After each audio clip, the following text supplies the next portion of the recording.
حضرت ابراہیم علیہ السلام کا 4 پرندوں کا واقعہ قرآن مجید میں سورہ بقرہ کی آیت 260 میں ذکر کیا گیا ہے۔ اس واقعے کا خلاصہ کچھ اس طرح ہے۔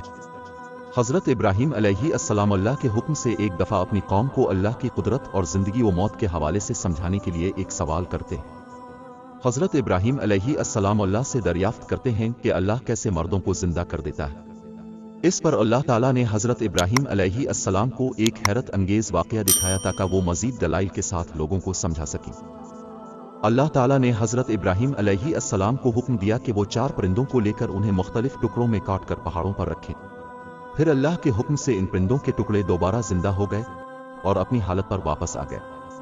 حضرت ابراہیم علیہ السلام نے یہ منظر دیکھا جس سے اللہ کی قدرت اور اس کی زندگی اور موت پر مکمل حکمرانی کا شعور حاصل ہوا۔